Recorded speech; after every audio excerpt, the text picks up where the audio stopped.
Frederick Wilhelm, the Great Elector, played a large role in the history of Brandenburg-Prussia. After all, he pulled Brandenburg out of the mud when it was quite literally on the verge of the abyss. One of the ways he did this was by creating Prussia's standing army, a development that can be considered revolutionary at the time. When he became Elector in 1640, throughout Europe it was the norm to hire mercenaries to fight wars. The Elector began using conscription to professionalize his army, and eventually the Prussian army would become known for its incredible discipline and disproportionate size to the population of Brandenburg-Prussia.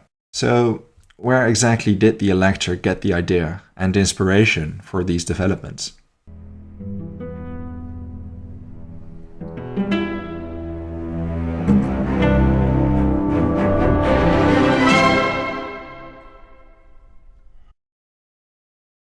The 30 Years' War broke out in 1680, and up until its end in 1648 it was absolutely devastating for the Margravate of Brandenburg.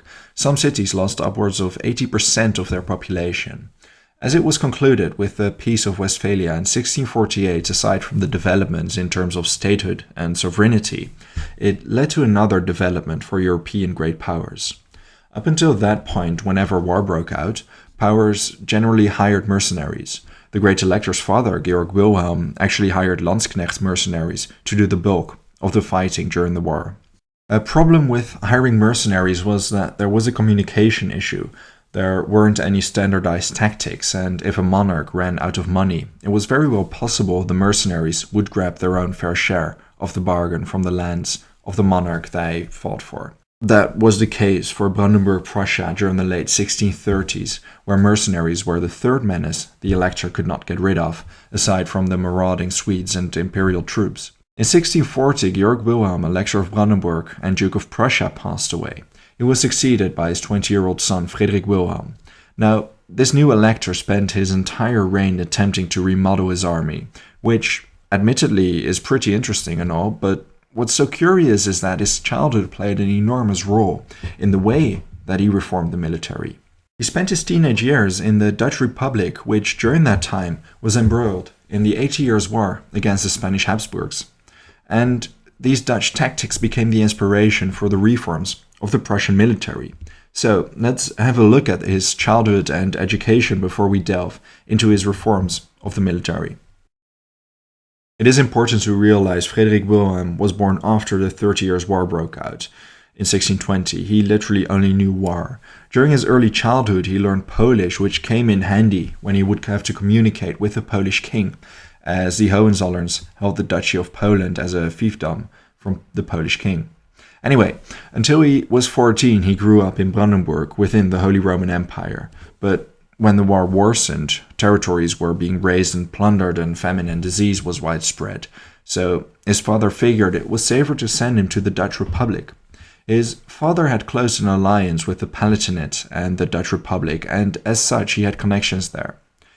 As a matter of fact, the Frederick in the Great Elector's name symbolized a bond with Calvinism, as it referred to the Calvinist Frederick the Fifth of the Palatinate, who incidentally caused the start of the 30 Years' War.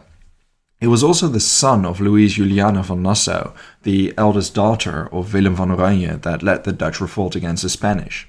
The Great Elector himself, much later in 1646, would marry the Dutch Calvinist Louise Henriette, daughter of Prince Frederik Hendrik van Oranje. During the time the Great Elector was in the Dutch Republic, he was taught at Leiden University and law and the neo-Stoical state theory that propagated that military power should be subject to the authority of the state. Outside of his studies, the situation the small republic was in also must have given him some idea of the possibilities of state structure. The republic was still at war with Catholic Spain, one of the key players in the European theater at the time. Because of this war, the Republic had adopted not just a robust fiscal regime, but they had also improved their military apparatus and created a, for that time, very modern army. While he was not even 18 yet, the Great Elector visited his future father-in-law, Frederik Hendrik van Oranje, in 1637. He witnessed the siege of Breda up close, with the Dutch retaking the city from the Spaniards. Taking an interest in military matters, he learned of the regular and systematic drilling of troops in battleground maneuvers and the efficiency and effectivity a disciplined army could have. That translated itself to reforms the Elector issued once he came into power. In 1654, for example, right before the outbreak of the Second Northern War, the Elector's regime adopted a new training program for the conscripted troops. It was based on the drill book of none other than the half-brother of his father-in-law, Prince Maurits von Oranje, who had reformed the Dutch army decades before. But by that time, the Elector had already reigned over Brandenburg-Prussia for close to 14 years, issuing the necessary amount of other reforms. The great Elector returned to Brandenburg from Ducal Prussia in 1643, 3 years after inheriting the electorship from his father. During his absence, Albrecht II ruled the Mark in his name. He upheld a rich correspondence with the Elector about the state of the Mark, providing a pretty telling account of the situation the war brought on.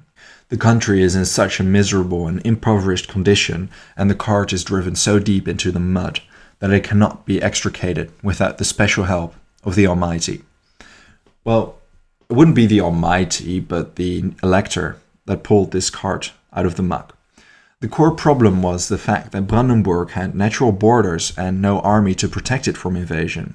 As the Elector arrived in Brandenburg, the army that had been set up by Adam, Count of Schwarzenberg, the main advisor of the Elector during the 30 Years' War, was literally falling apart. By 1641, the Elector had an army of about 3,000 men. In 1644, he instituted conscription recruiting men for the army throughout his territories, even in the Duchy of Cleves in the west. By 1646, he had 8,000 troops with 3,000 soldiers in the Rhineland, both Dutch and from his own territories. Interestingly enough, he played the international system with some serious finesse, being one of the few parties that came out on top after the Treaty of Westphalia in 1648. By the time the Northern War broke out 7 years later, he had already an army of between 10 and 20,000 troops, building it out to 25,000. And by the time the Dutch Wars of the 1670s, he had grown his army to 38,000 men, with the final decade of his reign having its size fluctuate between 20 and 30,000. Now, he used the best practices of French, Dutch, Swedish, and imperial troops to augment his own army. A telling example was that when he got rid of the inefficient matchlock guns and replaced them with faster-firing flintlocks, pikemen were gotten rid of, and the artillery was standardized, taking after Swedish developments. All the while, the Elector made sure a foreign party was subsidizing his army's development, whether it was France, the Dutch Republic, or the Habsburgs. He switched alliances often during his reign. The social aspect of the army was changed as well. Official military schools were instituted where officers were educated. Regular conscripts received a set amount of pay, and soldiers that were injured received provision, all increasing the morale. As a result, the desertion rate of Prussian soldiers were incredibly low during the last decade of his reign. Something that could have played a role in this was the fact that the Elector instituted severe punishments for transgressions, such as running the gauntlet in case a soldier did desert. Yet, Prussian troops were scarce. The territories the Elector controlled weren't very populated. As such, there was a saying, a Prussian doesn't shoot fast, and it didn't refer to their supposed military inefficiency, but to the fact that if a soldier did desert, he would be thoroughly beaten, but not shot. His life was too valuable to dispose of him, in contrast to, for example, Russian troops. During the 1660s, he started to centralize the command structure, as until then troops were usually organized by their territories without an overbearing central organization to direct them. All in all, a foundation for the future greatness of the Prussian army was put in place, albeit a very primitive foundation. A standing army required a lot of funding, though, and I've briefly mentioned the changes of alliance the Elector often made to receive funding from those he supposedly supported against their adversaries, but that wasn't everything he did. In 1655, a Generalkriegskommissar was appointed, an office that oversaw the financial resources of the army. This development was based on the military administration that had only been recently introduced in France by Michel Le Tellier, Marquis de Louvain. He was responsible for the army under King Louis XIV. Initially created as a temporary office, it was there to remain a permanent office after the Northern War was over. And eventually this Generalkriegskommissariat, the Office of War, if you will, was centralized under a Pomeranian nobleman named Joachim von Grumkow In 1679, he began to gradually centralize military taxation, which until then was arranged at a local level. Now, I don't want you to think of this as an incredibly well-oiled machine that Prussian civil service and army would eventually become, because as the Elector passed away in 1688, the Generalkriegskommissariat was still relatively small, and there were certainly many areas that could use improvement. The Elector's grandson and great-grandson, the Soldier King and Frederick the Great respectively, would change that. The foundation had been laid by the Great Elector for Prussia to have the efficient and disciplined military it would become notorious for. After all, in the 18th century, it was noted that Prussia was not a country with an army, but an army with a country. Thank you for watching this video, and make sure you check out the playlist with the complete history of Prussia on screen.